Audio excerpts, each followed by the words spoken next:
In this video, we take a look at the Nikon Z105 f2.8 macro lens. There's one thing I love about this lens, and then there's one thing that's really annoying.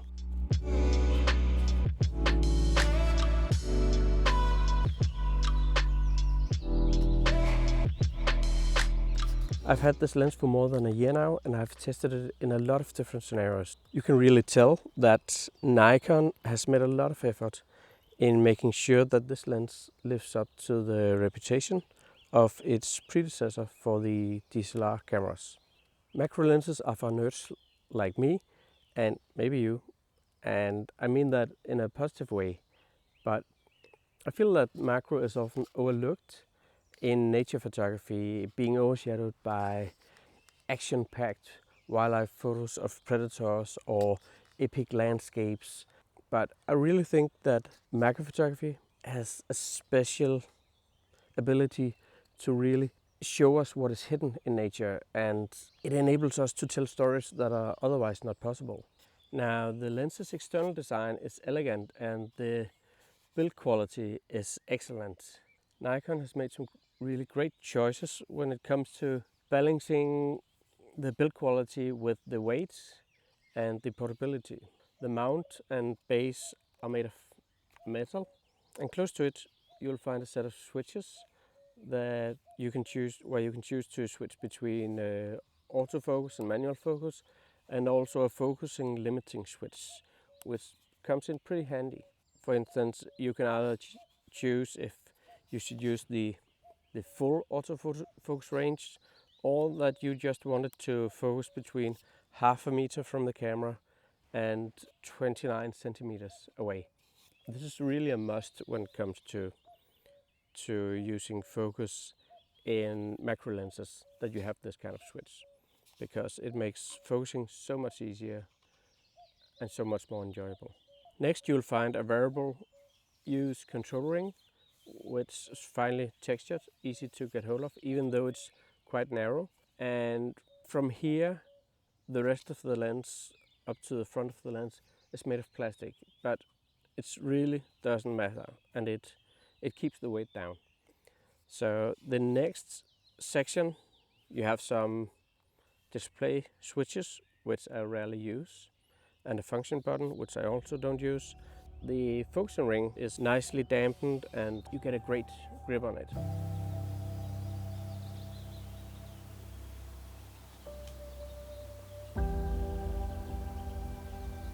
Now, I have trouble making good use of the control ring of this lens. I usually shoot in manual mode with auto ISO enabled, so I would never set the control ring to control the ISO.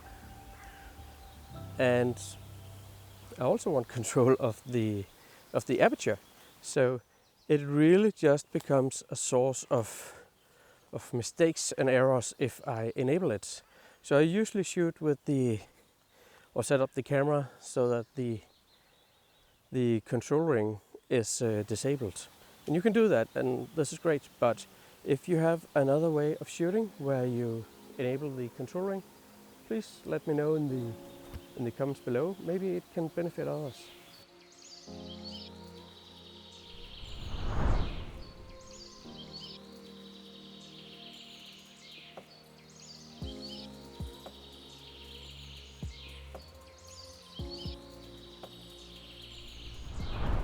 When it comes to image stabilization, I'm quite happy that this lens has it built in. The view through the viewfinder is surprisingly nice and steady. It helps with getting a clear view of what you're shooting. However, when you do one-to-one macro photography, you can't really rely on image stabilization to do the work for you. You also have to rely on a good technique and settings to get sharp photos without blur.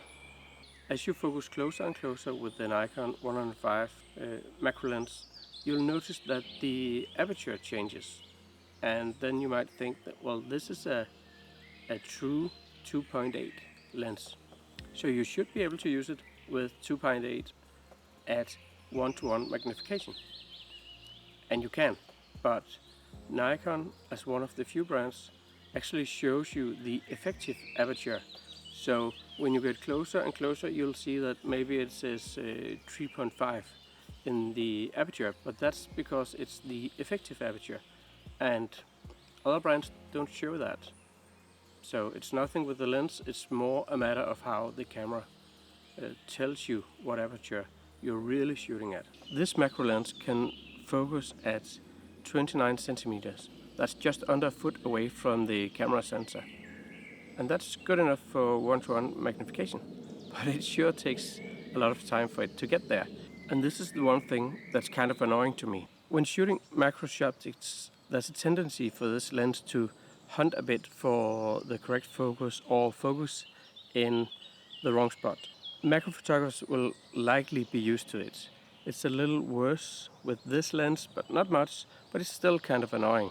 If you enable the focus limiter switch, that'll help a lot. But even so, it still is a bit slower than what I'm used to when I use the autofocus, but that's not my preferred method for shooting macro photography anyway, so it's not that big a deal. It's just annoying. Macro subjects tend to move too fast anyway, because you're that close, and just a slight movement from a flying subject or just a flower in the breeze, that'll throw the focus off anyway.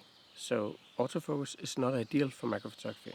Normally I put the lens on its minimum focus distance, and then I just rock my body a bit back and forth until the subject is in focus. That's much easier and a much faster way to focus in macro photography. But when you get to normal non-macro shooting distances, the autofocus is fine, it's perfect, it's right where it's supposed to be, and it's quick, and there's no issue at all. It's only at these macro distances. You'll notice that the manual focus ring, when you get to these macro distances 1:1, then you have to turn the focus ring quite a lot. That can be both a bad thing or a good thing. When you look at it from a perspective of fine-tuning the focus, a slower change in the focus every time you turn the ring is better, because you can much more easily nail it, but it'll also take you some time to manual focus, because you have to turn the manual focus ring a lot. But as I said, it's still not my preferred method of shooting. I set it at the minimum focus distance or close to, and then just move the body back and forth, and then everything's fine. There's no issues whatsoever. So when it comes to focusing in the normal range, that is non-macro range, then this lens is fast, accurate and reliable. Now, I'm really amazed about how sharp this lens is. At macro focus and distance, it might lose a tiny bit of sharpness compared to a normal focus range, but when you compare it to other macro lenses, it's really amazing. I've never owned a lens that is this sharp, so that's the thing I really love about this lens. Of course, when you work at macro distances, you may need to stop it down to f8 to get the optimal sharpness, but you would do so anyway, because of the depth of field would be so incredibly narrow that everything would almost seem like a soft blur. It can be difficult to pinpoint at macro distance if you shoot at 2.8 where what's in focus and what's not in focus. So I would do that anyway. I would stop it down to f8. Several of Nikon's Z lenses have really stoked me about the sharpness, and it seems like they've done it again. Now, the color that comes from this lens is spot on what I've expected. There's a lot of great contrast in the image, and I feel that many of my images don't really need any correction to the colors when I bring them into my photo editor. Nikon has also managed to keep a very low level of vignetting, especially at close focusing distances.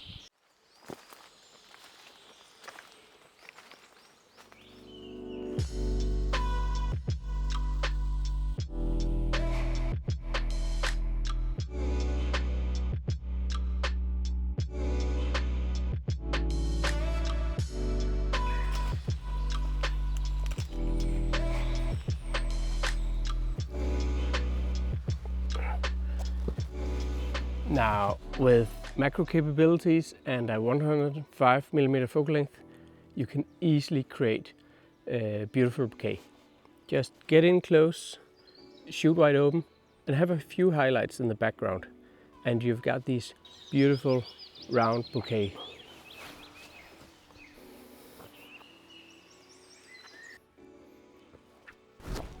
Now, there's several areas that I'm really amazed about with this lens, but the main thing is that the images are super sharp, even at the corners. And that's the most important thing, right? Other than that, what do you need? It's slightly larger than the predecessor, the F-mount, but it's actually lighter. But as I mentioned, there are also a few things I'm not really happy about. Now, you can't use this lens with a teleconverter. It would have been very nice to be able to throw a teleconverter on it, but you have to stick with using just your extension tubes if you have a set of extension tubes.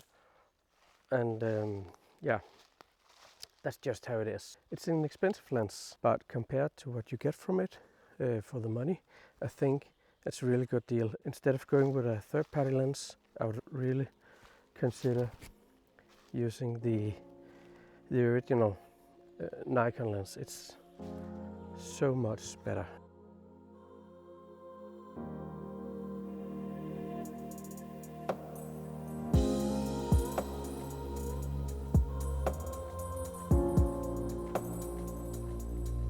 How do you get the most out of this lens?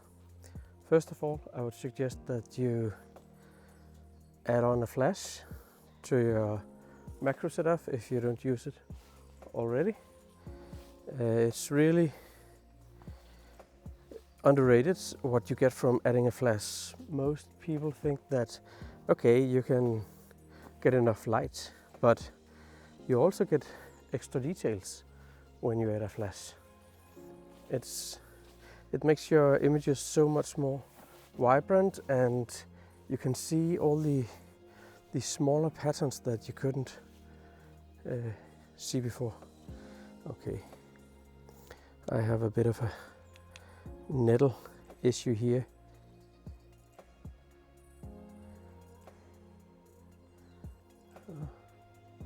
There's a small bridge over there. Maybe I can get to this one. Okay, I'll try. Anyway, adding a flash will make you get so much more out of this lens as... Ouch, ouch, ouch. So I have to be a little bit careful here. Okay. The first thing is definitely try to use a flash because of the details, but also you'll get so much more success.